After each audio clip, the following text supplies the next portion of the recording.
Radhe Radhe students. तो SSC CGL जो exam है 2023 से 2024 का लेकर इस एग्ज़ाम का हमारा तैयारी आज से शुरू होने वाला है। तो आज ये जो आज का वीडियो है, आज का क्लास हमारा इंट्रोडक्शन क्लास है। आज की क्लास में हम आपको इंट्रोडक्शन देंगे एसएससी सीजीएल एग्ज़ाम के बारे में। और जो सब्जेक्ट मैं पढ़ाऊँगी वो सब्जेक्ट है मैथमेटिक्स, जो कि बहुत ही प्यारा सब्जेक्ट है। आज का हमारा टारगेट रहेगा एग्ज़ाम पैटर्न पर, मैथ्स के सिलेबस पर, study plan, point to be remembered, strategy, tyre 1 exam pattern. जो टायर 1 एग्ज़ाम का पैटर्न है उस पर बात करते हैं। हमारा जो सब्जेक्ट है एक जनरल इंटेलिजेंस एंड रीजनिंग, जो कि इसमें 25 क्वेश्चंस आएंगे, वो 50 मार्क्स के।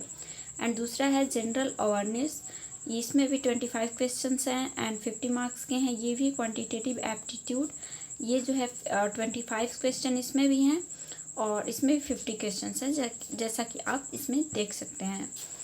इंग्लिश कॉम्प्रहेंसन है और इसमें भी 25 क्वेश्चंस आएंगे और 50 मार्क्स के ये भी हैं। और प्रत्येक क्वेश्चन जो है वो कितने मार्क्स के होंगे, वो 2 मार्क्स के होंगे।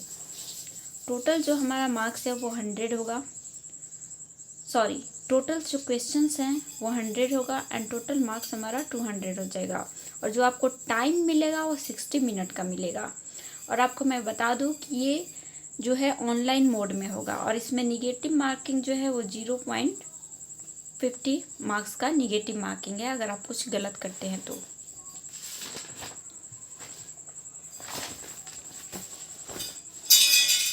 अब हम बात करेंगे टायर 2 एग्ज़ाम पैटर्न पर। टायर 2 एग्ज़ाम पैटर्न का जो है, इसमें देखिए इसमें 3 पेपर हैं, paper 1, paper 2 and paper 3। Paper 1 जो है वो कंपलसरी है ऑल पोस्ट के लिए और ये जो है इसके लिए टाइम दिया गया है 2 आवर 30 मिनट। पेपर 2 जो है ये सिर्फ उन लोगों के लिए है जो लोग जेएसओ क्रैक करना चाहते हैं, यानी जेएसओ का जॉब लेना चाहते हैं, जूनियर स्टैटिकल ऑफिसर का। ये 2 आवर का है पेपर। और पेपर 3 जो है ये उन लोगों के लिए है। पेपर 1 तो सबके लिए कंपलसरी है, पेपर 3 जो है वो सिर्फ उन लोगों के लिए है जो लोग असिस्टेंट ऑडिट ऑफिसर बनना चाहते हैं, इसको हम लोग असिस्टेंट अकाउंट ऑफिसर भी बोलते हैं। और ये पेपर भी 2 आवर का है। पेपर 1 जो कि मेंस का पेपर हम लोग बोलेंगे, इसको मेंस का पेपर है। पेपर 1 का एग्ज़ाम पैटर्न है। इसमें बांट दिया गया है पेपर 1 एग्ज़ाम पैटर्न में section 1, section 2 and section 3। Module 1 and module 2 section 1 को बांटा गया है 2 मॉड्यूल में। मॉड्यूल 1 में जो हमारा है ये एक सब्जेक्ट है मैथमेटिकल एबिलिटीज़ का और इसमें नंबर ऑफ़ क्वेश्चंस 30 है और मार्क्स कितने हैं, 90 मार्क्स के आएंगे। इसका वेटेज 23% का वेटेज है। ड्यूरेशन है 1 आवर का। और मॉड्यूल 2 का हम बात करें तो इसमें reasoning and general intelligence module 2 में हमारा सब्जेक्ट रहेगा। इसमें 30 क्वेश्चंस हैं, 90 मार्क्स के हैं एंड 23% इसका भी वेटेज है। इसका ड्यूरेशन 1 आवर का ही है क्योंकि ये सेक्शन 1 में आता है। सेक्शन 1 का 1 आवर का ड्यूरेशन है। सेक्शन 2 का हम बात करें तो इसको भी 2 मॉड्यूलों में बांट दिया गया, module 1 and module 2। English language and comprehension module 1 में है। इसमें से आपको नंबर ऑफ़ क्वेश्चन 45 मिलेंगे एंड 135 मार्क्स ये हो जाएगा, यानी कि प्रत्येक क्वेश्चन जो हैं वो कितने नंबर के हो जाएंगे, 3 नंबर के। यहाँ पे भी 3 नंबर के होंगे और यहाँ भी आपको 3 नंबर के प्रत्येक क्वेश्चन मिल जाएंगे। जनरल अवेयरनेस ये जो है इसमें नंबर ऑफ़ क्वेश्चन 25 रहेंगे और 3 नंबर का प्रत्येक क्वेश्चन 3 नंबर का होगा और टोटल मार्क्स जो हैं वो 75 के होंगे। इसका जो वेटेज है वो 19% है। सेक्शन 3 ये भी 2 मॉड्यूलों में बांट दिया गया है। कंप्यूटर नॉलेज टेस्ट एक सब्जेक्ट होगा, एक हमारा डेटा एंट्री स्पीड टेस्ट होगा। जो कंप्यूटर नॉलेज टेस्ट है ये जो है इसमें नंबर ऑफ़ क्वेश्चन 20 रहेंगे एंड जो हमारा मार्क्स है वो 60 मार्क्स का होगा। और जो इसमें प्रत्येक क्वेश्चन है वो भी 3 नंबर के आ जाएंगे। ये वैसे क्वालिफाइंग इन नेचर है एंड ये 15 मिनट का होगा। डेटा एंट्री टेस्ट हमारा जो है स्पीड टेस्ट, ये भी क्वालिफाइंग इन नेचर है एंड ये भी 15 मिनट का होगा। सो हम आगे बढ़ते हैं। मैं आप लोग को नोट में बता दूं कि यहाँ पर निगेटिव मार्क्स जो है, जो अभी हमने बात करी फ़िलहाल में, वो 1 मार्क्स का है। ठीक है, पेपर 1 का हमने बात कर लिया है। अब हम बात करेंगे पेपर 2 का।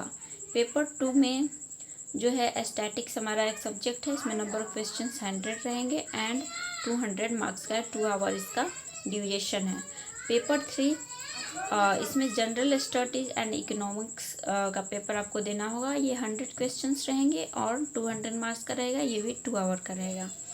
इसके लिए 0.50 का मार्क्स का निगेटिव मार्किंग रहेगा। यदि आप कुछ गलत करते हैं तो आपका इतना जो मार्क्स है वो कट जाएगा। मैथ का अब हम लोग बात करेंगे, जो कि मैं आपको सब्जेक्ट पढ़ाने वाली हूँ मैथमेटिक्स, उस मैथ्स के सिलेबस पर। तो इस मैथ्स के सिलेबस में हमारा एक तो एडवांस मैथ होगा और एक अर्थमेटिक होगा, लेकिन हम लोग पहले एडवांस मैथ पे बात करेंगे, जिसको हम लोग हिंदी में बोलते हैं आधुनिक गणित। सो एडवांस मैथ पहले मैं आपको पढ़ाऊँगी। नंबर सिस्टम, ये जो है ये बेस है, ये इसका चैप्टर है एक। इसमें जो हमें सबसे पहले हम ये पढ़ेंगे नंबर सिस्टम। दूसरा आपको देखने को मिल जाएगा सर्च एंड इंडिसेस, अलजेब्रा। बाकी मैं आपको हिंदी भी पढ़ देती हूँ। नंबर सिस्टम को हिंदी में संख्या पद्धति बोलते हैं, सर्च एंड इंडिसेस को करड़ी और घातांक बोलते हैं, अलजेब्रा को बीजगणित बोलते हैं। ट्रिग्नोमेट्री, जिसको हम लोग त्रिकोणमिति बोलते हैं हिंदी में। फिर हम इसमें चैप्टर पढ़ेंगे जियोमेट्री, जिसको ज्यामिति बोलते हैं। मेंसुरेशन, जिसको क्षेत्रमिति बोलते हैं। आगे हम बात करते हैं। और हम एडवांस मैथ में पढ़ेंगे कोऑर्डिनेट ज्योमेट्री, जिसको हम लोग हिंदी में बोलते हैं निर्देशांक ज्यामिति। फिर हम लोग पढ़ेंगे स्टैटिक्स, जिसको हम लोग सांख्यिकी बोलते हैं हिंदी में। प्रोबेबिलिटी पढ़ेंगे हम लोग, जिसको हम लोग प्रायिकता बोलते हैं हिंदी में। ये वैसे ये जो मैंने अभी स्टैटिक्स और प्रोबेबिलिटी बताया, ये जो है ये मेंस का 2 चैप्टर है। वैसे अर्थमेटिक में भी आता है, लेकिन ये मेंस का है, जो टायर 2 में आएगा। ठीक है, मैथ्स सिलेबस अर्थमेटिक का हम बात करेंगे, जो कि अंक गणित हमको, जिसको हम लोग हिंदी में बोलते हैं। इसमें जो चैप्टर आ जाएंगे, इसमें पहला चैप्टर हम पढ़ेंगे एलसीएम एंड एचसीएफ। दूसरा है हमारा, जिसको हम लोग हिंदी में बोलते हैं लसा एंड मसा। परसेंटेज यानी कि प्रतिशत, रेशियो एंड प्रोपोर्शन अनुपात और समानुपात, प्रॉफिट एंड लॉस लाभ व हानि, time and work plus pipe cistern, समय और कार्य, पाइप और टंकी। सेम कॉन्सेप्ट पर चलेंगे। आपका टाइम, स्पीड एंड डिस्टेंस, समय, चाल और दूरी, जिसमें इसके अंदर हम लोग 2 चैप्टर और पढ़ेंगे, जिसमें ट्रेन आ जाएगा, बोट एंड स्ट्रीम आ जाएगा। ट्रेन यानी गाड़ी, बोट एंड स्ट्रीम यानी नाव और धारा। एवरेज हम लोग पढ़ेंगे। एवरेज बहुत ही प्यारा चैप्टर है। और डेटा इंटरप्रिटेशन हम लोग पढ़ेंगे, जिसको हम लोग बोलते हैं आंकड़े विश्लेषण, और एवरेज को हम लोग हिंदी में बोलते हैं औसत। डिस्काउंट पढ़ेंगे, जिसको हम लोग डिस्काउंट को क्या बोलते हैं, छूट हिंदी में। एसआई एंड सीआई, ब्याज। अब हम बात करेंगे स्टडी प्लान पर। सो स्टडी प्लान में तो हमारा यही है कि मैथ्स के एक अर्थमेटिक आ जाएगा और एक एडवांस आ जाएगा। अर्थमेटिक यानी कि अंक गणित, एडवांस यानी कि आधुनिक गणित। सो स्टडी प्लान में हम लोग सबसे ज़्यादा इम्पोर्टेंट है हम लोग का time and table. So time and table में पहला तो हम जो आपका क्लास कराएंगे वो आपको पढ़ना ही है क्लासेस में। फिर आपको सेल्फ स्टडी के लिए भी टाइम निकालना है। आपको प्रैक्टिस पे बहुत ही अच्छे से फोकस करना है, प्रैक्टिस करना है, डेली क्लास तो करना ही करना है। और क्लास करने के बाद आपको टॉपिक वाइज जो बुक से क्वेश्चंस मिलेंगे, आप जैसे किरण पब्लिकेशन का कोई बुक ले सकते हैं। इस तरीके से जो भी आपको अच्छा बुक मिले आप सर्च करके, सो इस बुक से आप टॉपिक वाइज क्वेश्चन सॉल्व करेंगे। आप मॉक टेस्ट दे सकते हैं। ठीक है, तो इतना ही आपका स्टडी प्लान आई थिंक मेरे लिए बहुत है। जितना मुझे बताना था मैंने बता दिया, बाकी आप अपने से और भी बेहतर स्टडी प्लान बना सकते हैं। पॉइंट टू बी रिमेम्बर्ड, आपको क्या याद रखना है? आपको देखिए लर्न करना है, और आपकी लर्निंग तभी अच्छी होगी जब आप एक अच्छे लिसनर बनेंगे। तो आपको सुनने का बहुत ही अच्छे से कोशिश करना है, जो कि मैं आपको आगे कल से पढ़ाने वाली हूँ।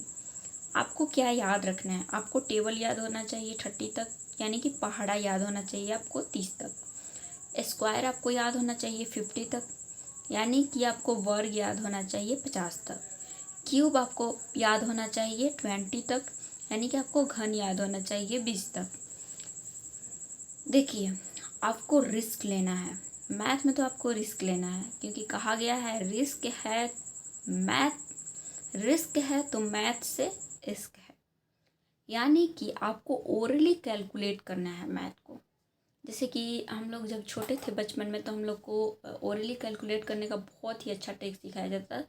जैसे कि हम लोग कहीं भी बैठे रहते थे, हमारे दादाजी आते थे या फिर छोटे पापा आते थे तो पूछते थे बताइए 2 दूना क्या होता है, इस तरीके से, और पूछते थे 19 नवा क्या होता है, तो हम फटाक से बोल देते थे। तो इस तरीके से आपको ओरली कैलकुलेशन सीखना है, ठीक है।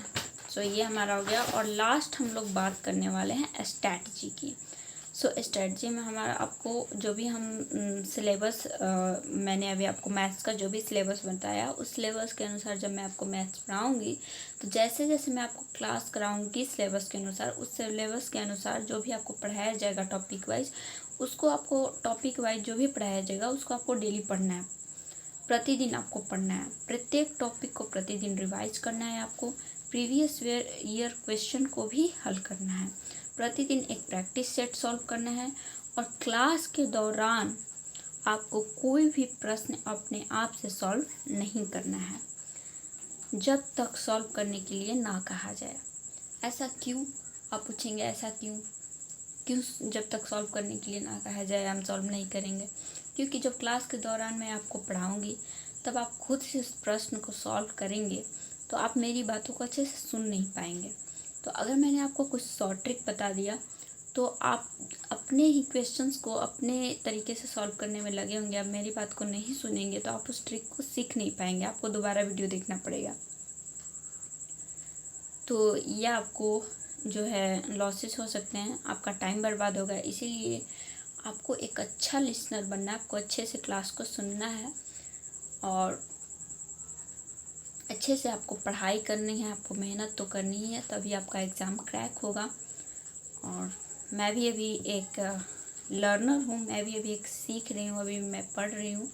तो अगर मुझसे कोई गलती हो भी जाए थोड़ी बहुत, तो उसके लिए आप लोग कमेंट करके बता सकते हैं कि कहाँ पे गलती है, क्या है, और उसके लिए मैं सीखना चाहूँगी। जो भी मुझसे गलती हो जाए, मैं जानना चाहूँगी कहाँ पे गलती है, तो आप लोग कमेंट करके बता सकते हैं। So thank you so much for watching this video. So आगे मिलते हैं अगले क्लास में। So keep learning and keep study.